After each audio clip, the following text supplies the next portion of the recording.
नमस्कार दोस्तों, स्वागत है आपका आपकी यूट्यूब चैनल में। सो गाइस, आज फिर एक बहुत ही महत्वपूर्ण टॉपिक पर डिस्कशन करने वाले हैं, जिसका नाम है फ्यूचर परफेक्ट टेंस। ये टेंस के नंबर में हमारा 11वां नंबर है। इसके बाद सिर्फ और सिर्फ एक टेंस और बचेगा। आई होप कि आपने अब तक सारी वीडियोस देखी होगी और आपको टेंस धीरे धीरे करके पूरी तरह से आ गया होगा। ठीक, उम्मीद करते हैं कि आगे से आपको टेंस से रिलेटेड कोई भी प्रॉब्लम नहीं होगी।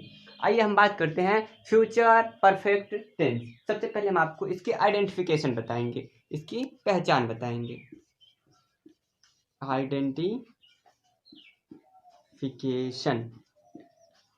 हम कैसे पहचानेंगे कि जो भी वाक्य लिखा गया है वो फ्यूचर परफेक्ट टेंस का है या किसी और का।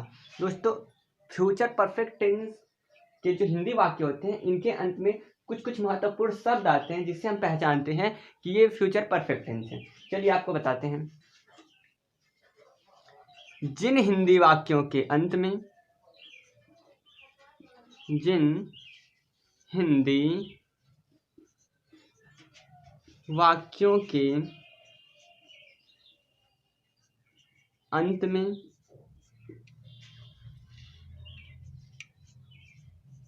चुकेगा,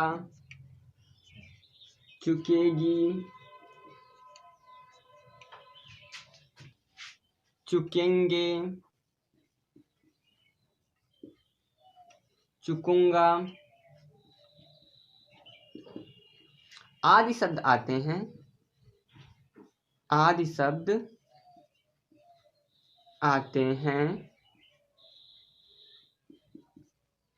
वे वाक्य फ्यूचर परफेक्ट टेंस के कहलाते हैं। फ्यूचर परफेक्ट टेंस के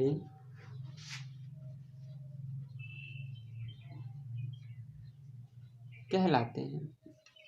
गाइस, जिस भी हिंदी वाक्य के अंत में चुकेगा, चुकेगी, चुकेंगे, चुकूंगा इस तरह के शब्द आएंगे, उससे हम पता चल जाएगा कि ये फ्यूचर परफेक्ट टेंस है। जैसे मैं यह पुस्तक पढ़ चुकूंगा, तुम खाना खा चुकोगे, या वह बाजार जा चुका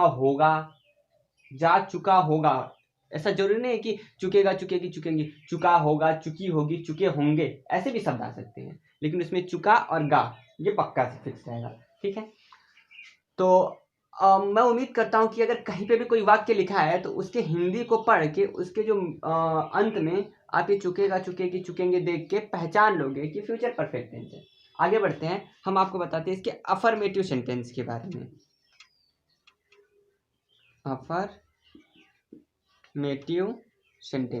अफर्मेटिव सेंटेंस को कहते हैं सकारात्मक वाक्य। गाइस, सकारात्मक वाक्य में या सकारात्मक सेंटेंस में, अफर्मेटिव सेंटेंस या पॉजिटिव सेंटेंस या पॉजिटिव सेंटेंस में हम फ्यूचर परफेक्ट टेंस का अनुवाद या इंग्लिश में ट्रांसलेशन कैसे करते हैं। सबसे पहले हमें लिखना होता है सब्जेक्ट, फिर प्लस इसकी सहायक क्रिया। तो इसमें सहायक क्रिया विल हैव या शैल हैव होती है। विल हैव या शैल हैव होती है, या तो विल के साथ हैव चिपकेगा या तो शैल के साथ। वो हम आपको रूल्स में बताएंगे कब विल हैव लगाना है, कब शैल हैव। ठीक, फिर प्लस हमें लिखनी होती है मुख्य क्रिया यानी कि मेन वर्ब, वो भी थर्ड फॉर्म में। मुख्य क्रिया की तृतीय अवस्था यानी कि मेन वर्ब की थर्ड फॉर्म। फिर हमें लिखना होता है ऑब्जेक्ट, फिर होते हैं अदर यानी कि other word OW, at last full stop. यह है इसकी स्ट्रक्चर, इसकी संरचना, इसकी बनावट कि फ्यूचर परफेक्ट टेंस की संरचना कैसी होगी, हम अनुवाद कैसे बनाएंगे। आइए हम आपको इसके रूल्स बताते हैं। आई और बी के साथ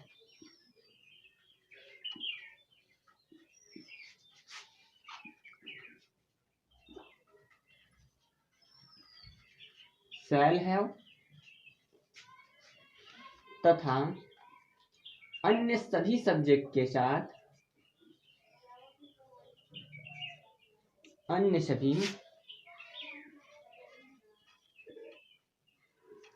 सब्जेक्ट के साथ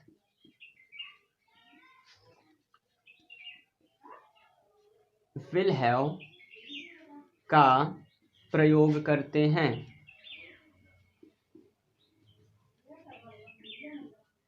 प्रयोग करते हैं। आई और वी के साथ शैल हैव तथा अन्य सभी सब्जेक्ट के साथ विल हैव का प्रयोग करते हैं। आई और वी मतलब जो फर्स्ट पर्सन के सब्जेक्ट होते हैं, जो फर्स्ट पर्सन होता है उसके साथ हमें शैल हैव लगाना है, और अन्य सभी सब्जेक्ट के साथ, चाहे वो सेकेंड पर्सन का हो या थर्ड पर्सन का हो, सबके साथ हमें विल हैव का प्रयोग करना होता है। अगला रूल देखिएगा, हमेशा मेन वर्ब में आईएनजी जोड़ते हैं, यानी कि मेन वर्ब के आईएनजी फॉर्म लिखते हैं। आईएनजी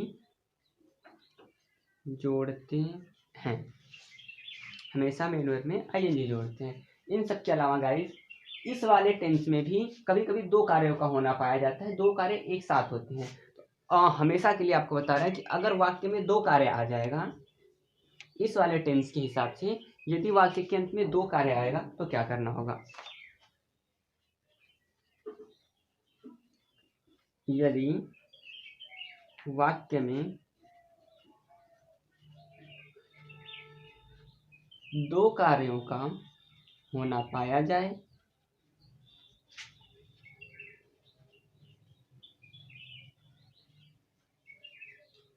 तो जो कार्य पहले लिखा होता है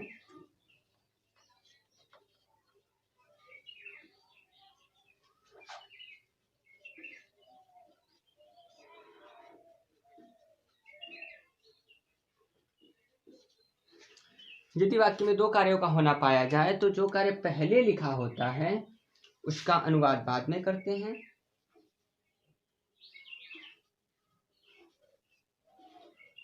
इसका अनुवाद बाद में, तथा जो कार्य बाद में लिखा होता है तथा जो कार्य बाद में लिखा होता है उसका अनुवाद पहले करते हैं, उसका अनुवाद पहले करते हैं, पहले करते हैं। जब भी कभी किसी भी टेंस में दो कार्यों का होना पाया जाए तो जो पीछे वाला वाक्य होता है उसको आगे और जो आगे वाला होता है उसका पीछे ट्रांसलेशन करते हैं। गाइस जब इसमें दो वाक्य आएंगे तो जाहिर सी बात है दो अलग अलग टेंस का हमें इस्तेमाल करना होगा, पर इसमें कहीं पे भी कोई भी बहुत विशेष रूल नहीं है, बस कॉमन है कि जो जिसका हम पहले अनुवाद करेंगे, जिस कार्य का अनुवाद हम पहले करेंगे उसे इसी टेंस में, फ्यूचर परफेक्ट टेंस, चाहे पहले शब्द आए बाद शब्द आए, हमें किसी से कोई वर्ड से कोई भी रिलेट नहीं करना है। अगर जब इसमें दो कार्यों का होना पाया जाएगा तो जो बाद में लिखा उसे पहले, जो पहले लिखा उसे बाद में बनाना है। और किस टेंस में बनाना है, हमेशा आगे वाले वाक्य को इंग्लिश में जो आगे रहेगा उसे फ्यूचर परफेक्ट टेंस में, जो आगे रहेगा उसे फ्यूचर परफेक्ट टेंस में, और जो पीछे बनाना होगा उसे प्रेजेंट इंडेफिनिट टेंस यानी कि सबसे पहले वाले टेंस में बनाना होगा। देखिएगा,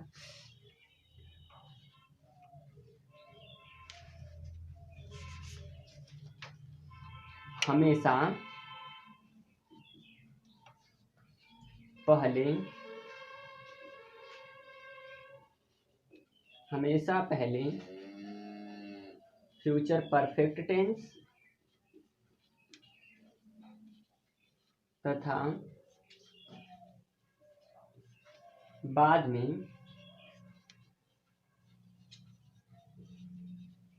present indefinite tense, INDEFINITE tense में अनुवाद करते हैं।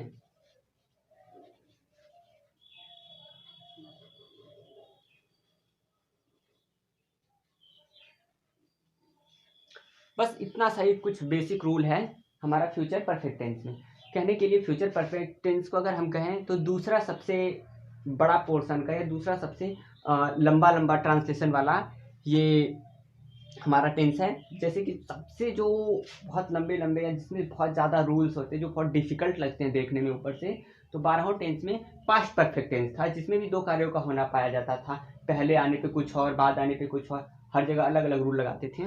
ठीक वैसे ही इसमें भी दो कार्यों का होना पाया जाएगा, पर इसमें हमें आसानी ये है कि हमेशा पहले वाले को फ्यूचर परफेक्ट टेंस में और बाद वाले को हमेशा प्रेजेंट इंडेफिनिट टेंस में बनाएंगे, और बाकी जो बाद में लिखा है उसे पहले, जो पहले लिखा है उसे बाद में। ये तो कॉमन है। ठीक, आई होप, उम्मीद करते हैं कि आपको ये 4 रूल अच्छे से समझ में आ गया होगा। आई और वी के साथ शैल हैव का प्रयोग करना है।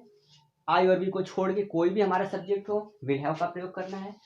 हमेशा तो दो कार्य नहीं आएगा, लेकिन जब भी वाक्य में दो कार्य आए तो जो कार्य पहले लिखा होता है उसका अनुवाद बाद में, और जो बाद में लिखा होता है उसका अनुवाद पहले करते हैं। हमेशा जब हम उसका अनुवाद करने जाते हैं दो कार्यों वाले का, तो हमेशा सबसे पहले फ्यूचर परफेक्ट टेंस और बाद में पास्ट इंडेफिनिट टेंस में बनाते हैं।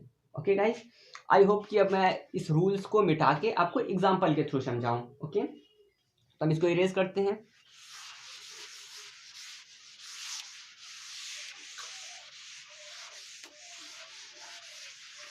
बीच में जब हम थोड़ी भी देर के लिए हटा करें या साइड हुआ करें, तो इसको स्क्रीनशॉट कर लिया कीजिए। लिखना हो स्क्रीनशॉट करके रखे रहिए, आराम से बाद में लिखते रहिएगा। ठीक है दोस्तों, आइए हम आपको एग्जाम्पल बताते हैं।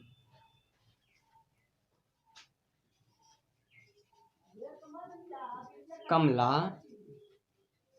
वह पुस्तक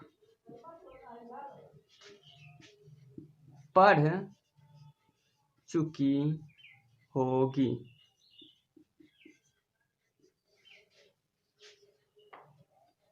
पहले इसका अनुवाद कर लेते हैं, फिर अगले पे जाएंगे। कमला वह पुस्तक पढ़ चुकी होगी। सब्जेक्ट क्या है इसमें? कौन पुस्तक पढ़ चुका होगा? कमला। यह है हमारा सब्जेक्ट। हमें सबसे पहले लिखना होता है सब्जेक्ट, तो हम लिखेंगे कमला। फिर पीछे से बनाते आएंगे, और पीछे से बनाते आएंगे तो इसका मतलब हमें इसकी सहायक क्रिया लिखनी है। आई और वी के साथ शैल बी, अन्य सभी के साथ शैल हैव, और अन्य सभी के साथ विल हैव। यानी कि हमें कमला के साथ क्या लिखना है? Will have. Kamla will have क्या कर चुकी होगी? पढ़ चुकी होगी। पढ़ना का थर्ड फॉर्म हमेशा मेन वर्ब, गाइस हमेशा मेन वर्ब की थर्ड फॉर्म लिखते हैं। बाय मिस्टेक रूल में हमने लिख दिया था कि आईएनजी फॉर्म लिखते हैं। आईएनजी फॉर्म नहीं, हमेशा मेन वर्ब की थर्ड फॉर्म लिखते हैं। इस वाले टेंस में हमेशा मेन वर्ब की थर्ड फॉर्म लिखते हैं। थर्ड फॉर्म लिखते हैं। आईएनजी फॉर्म तो फ्यूचर कंटिन्यूअस टेंस में होता है।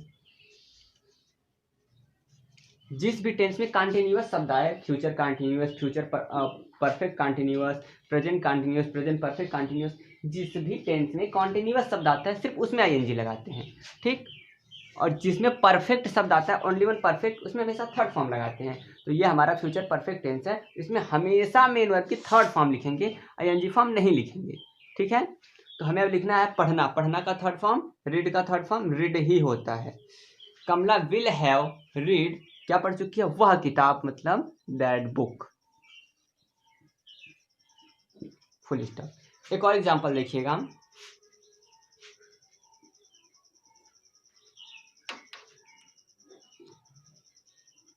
मैं विद्यालय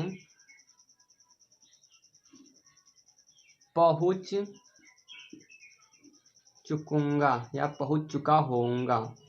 मैं विद्यालय पहुंच चुकूंगा। कौन विद्यालय पहुंच चुकेगा? मैं मतलब आई। तो हम आई से स्टार्ट करेंगे, और हमने आपको बताया आई और वी के साथ हमेशा मेन वर्ब की आई और वी के साथ हमेशा शैल हैव का प्रयोग करते हैं, और सबके साथ विल हैव का। आई के साथ हमें क्या लगाना है? Shall have. सब्जेक्ट हो गया, हेल्पिंग वर्ब हो गई। अब हमें मुख्य क्रिया लिखनी है, जो कि है पहुंचना।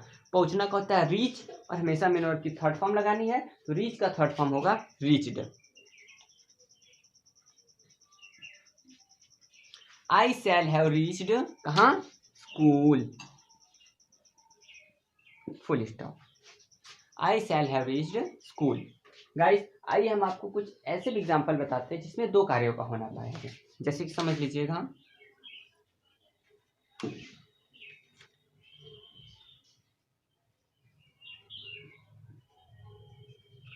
तुम्हारे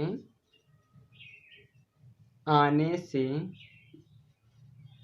पहले मैं क्रिकेट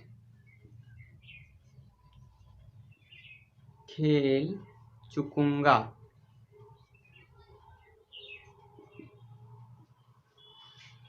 तुम्हारे आने से पहले मैं क्रिकेट खेल चुकूंगा।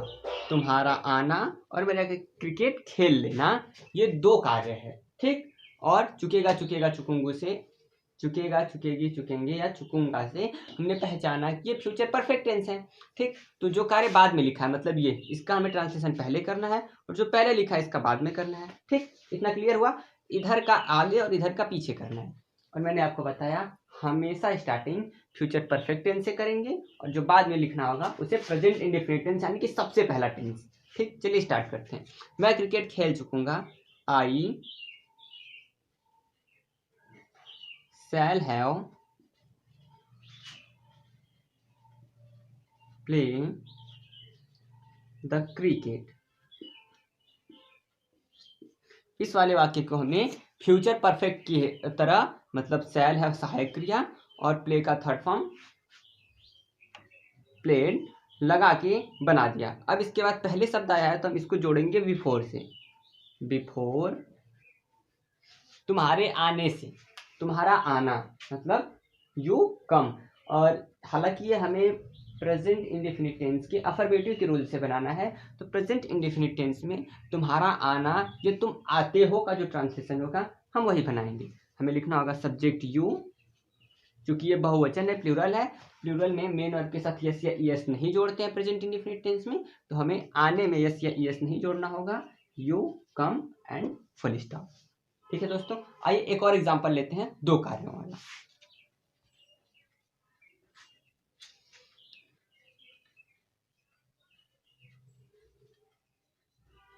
शुभम के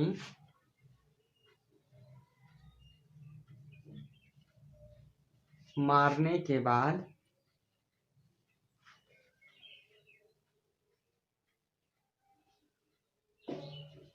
वह रो चुका होगा। रो चुका होगा। शुभम के मारने के बाद वह रो चुका होगा। पहला है शुभम का मारना, दूसरा है उसका रोना, ठीक है। जो कार्य बाद में उसका पहले, जो पहले उसका बाद में, और हमेशा पहले फ्यूचर परफेक्ट टेंस और बाद वाला प्रेजेंट इंडेफिनिट टेंस। चलिए बनाते हैं। वह रो चुका होगा। He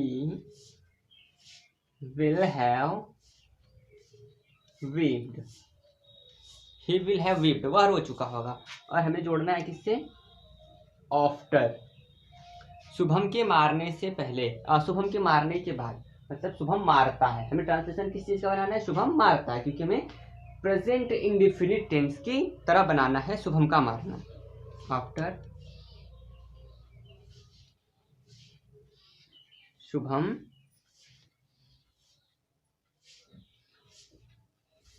बीट में हम यस या यस जोड़ेंगे, क्योंकि ये शुभम सिंगुलर है, एक वचन है।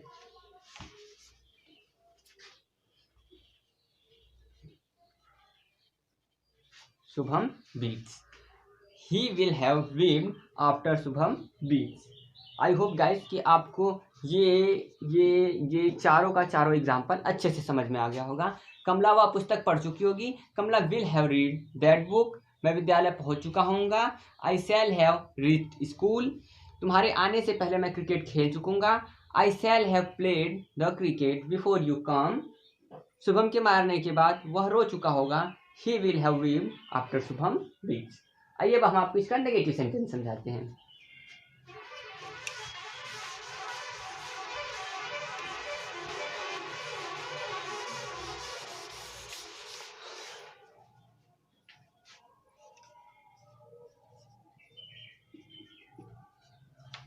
Negative sentence. Guys, negative sentence में रूल क्या है? नॉट का प्रयोग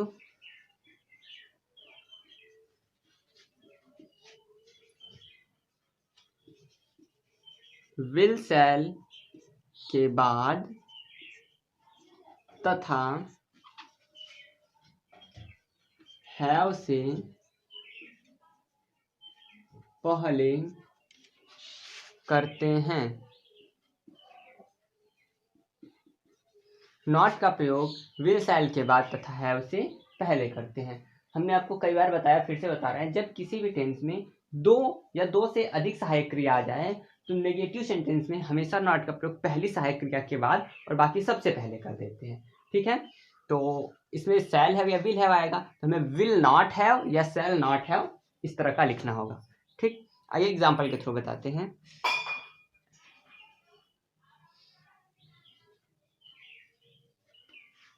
हम चारागाह में नहीं खेल चुके, नहीं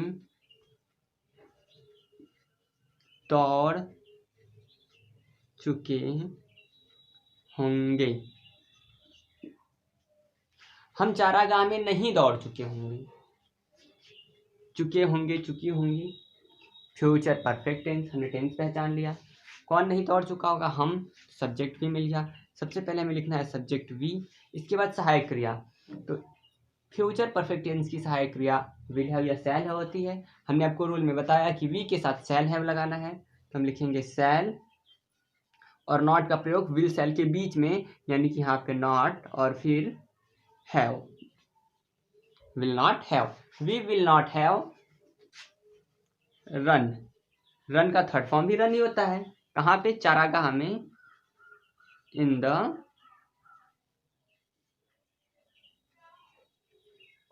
grass land, full stop. We shall not have run in the grass land. ठीक,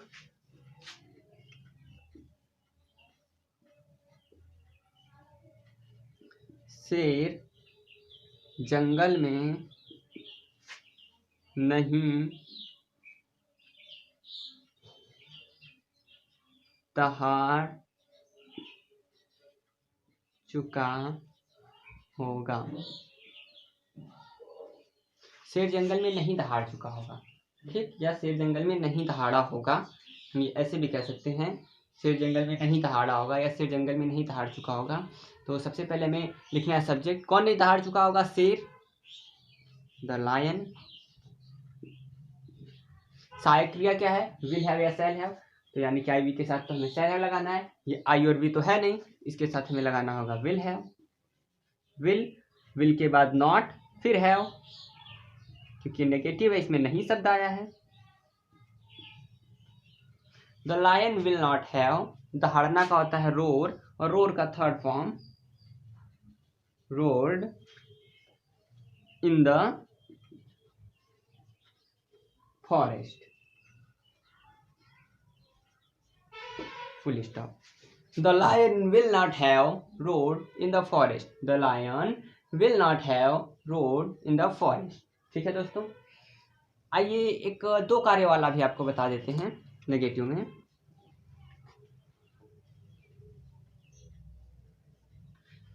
मेरे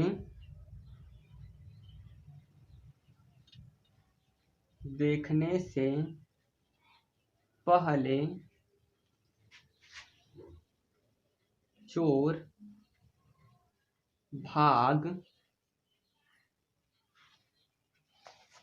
चोर नहीं भाग चुके होंगे। मेरे देखने से पहले चोर नहीं भाग चुके होंगे। इसमें भी दो कार्य आया है, एक मेरा देखना और एक चोर का नहीं भागना। जो कार्य बाद में लिखा होता है उसका अनुवाद पहले, जो कार्य पहले लिखा होता है उसका अनुवाद हम बाद में करते हैं। ठीक है, तो हमें सबसे पहले चोर नहीं भाग चुके होंगे फ्यूचर परफेक्ट टेंस की तरह, यानी कि इस टेंस में बनाना है। तो लिखेंगे the thief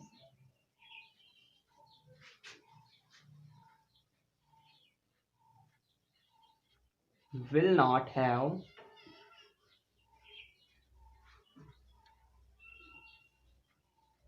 run away, run away का थर्ड फॉर्म रन अवे होगा। The thief will not have run away. अब हम बिफोर से जोड़ेंगे, बिफोर और मेरे देखने से पहले, यानी कि मैं देखता हूँ, क्योंकि हमें प्रेजेंट इंडेफिनिट टेंस के हिसाब से बनाना है। तो मेरे देखने से पहले यानी कि मेरा देखना, मैं देखता हूँ, I C.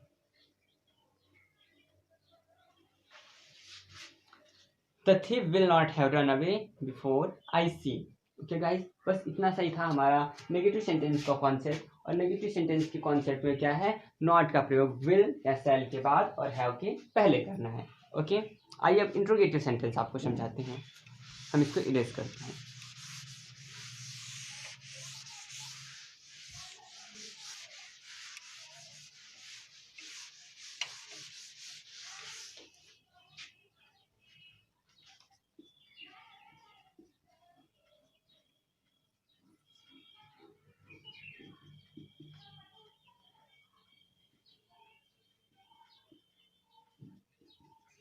Interrogative sentence. Guys, interrogative sentence हमने आपको हमेशा से 2 रूल बताएं, इस बार भी आपको 2 रूल बताएंगे, एसनो टाइप क्वेश्चन और WH टाइप क्वेश्चन। तो आइए देखते हैं रूल फर्स्ट। यदि प्रश्नसूचक शब्द, यदि प्रश्नसूचक शब्द क्या वाक्य में पहले आता है,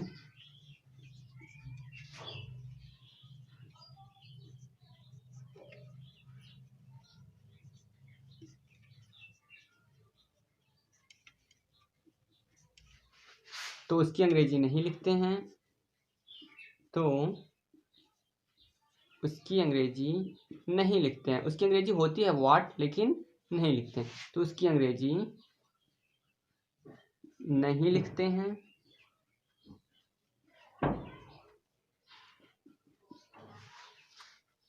बल्कि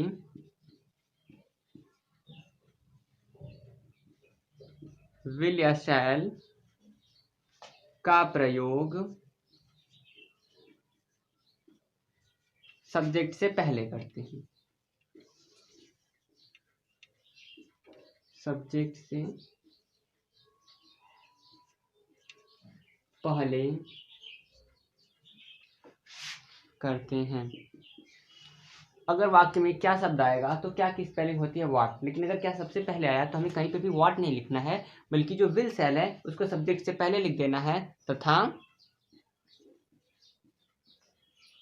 हैव का प्रयोग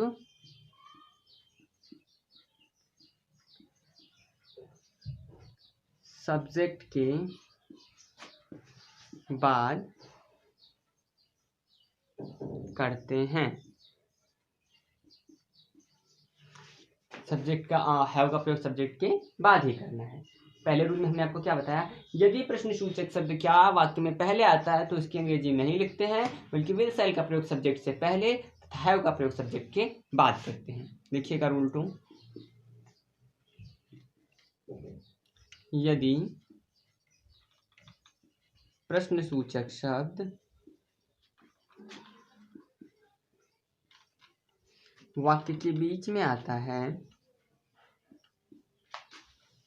वाक्य के बीच में आता है, तो उसकी अंग्रेजी सबसे पहले, तो उसकी अंग्रेजी सबसे पहले, फिर विल शैल,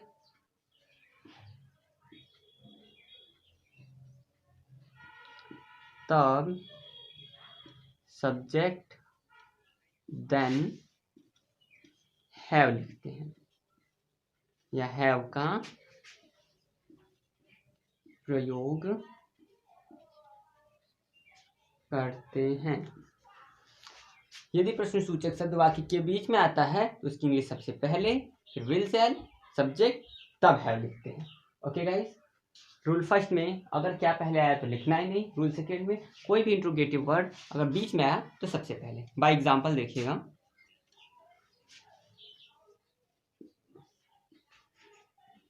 क्या तुम पेड़ पर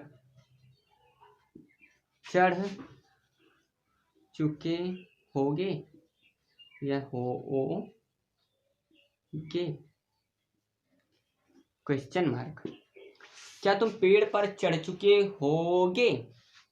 कौन पेड़ पर चढ़ चुका होगा? तुम। यह है हमारा सब्जेक्ट। यदि प्रश्नसूचक शब्द क्या वाक्य में पहले आता है रूल फर्स्ट के हिसाब से, तो हमें पूरे सेंटेंस में व्हाट कहीं भी नहीं लिखना है, बल्कि विल सेल का प्रयोग सब्जेक्ट से पहले करना है। तो तुम आया, तुम के साथ हमें लगाना होता है विल है, हमें सबसे पहले लिखना होगा विल। अब सब्जेक्ट क्या है? यू, और देन है। विल सेल का प्रयोग सब्जेक्ट के पहले तथा हैव का प्रयोग सब्जेक्ट के बाद करते हैं। अब हमें लिखना है मेन वर्ब, और मेन वर्ब की थर्ड फॉर्म। मेन वर्ब है चढ़ना, क्लेम्ब, और क्लेम्ब की थर्ड फॉर्म होती है क्लेम्ड। कहाँ? पेड़ पर, मतलब on the tree. Question mark. Will you have claimed on the tree? एक और एग्जांपल देखिएगा।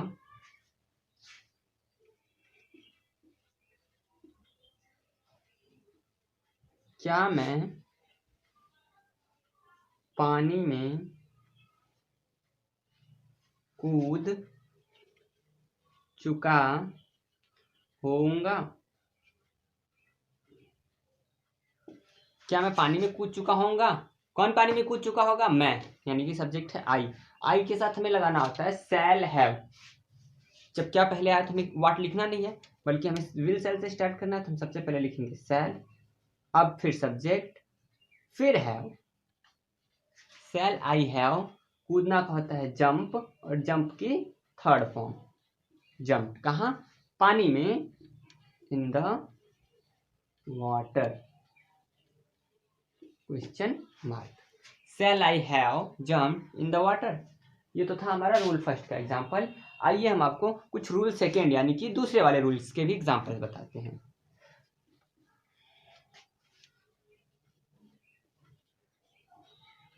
तुम कल कहाँ जा चुके होगे? तुम कल कहाँ जा चुके होगे? कहाँ? देखिए प्रश्नसूचक शब्द वाक्य के बीच में आया, तो जब प्रश्नसूचक शब्द वाक्य के बीच में आता है तो इसकी स्पेलिंग सबसे पहले, फिर will sell, subject, then have लिखते हैं। चलिए सबसे पहले हमें लिखना है वेयर। सब्जेक्ट क्या है? यू, यू के साथ हमें विल हैव लगाना है, मतलब विल, सब्जेक्ट, और अब have. Where will you have, ये तो हमारा हो गया रूल के हिसाब से। अब हमें मुख्य क्रिया की थर्ड फॉर्म, यानी कि गो का गॉन, टुमारो। टुमारो मतलब कल। Question mark. Where will you have gone tomorrow? ठीक। आई होप दोस्तों कि आपको फ्यूचर परफेक्ट टेंस पूरी तरह से समझ में आ गया होगा। वीडियो के लास्ट तक बने रहने के लिए आपका बहुत बहुत धन्यवाद, तहे दिल से धन्यवाद। Please like, comment and share. जितना ज़्यादा से ज़्यादा हो सके वीडियोस को शेयर करिए, लाइक कीजिए, कमेंट कीजिए। Thank you very much.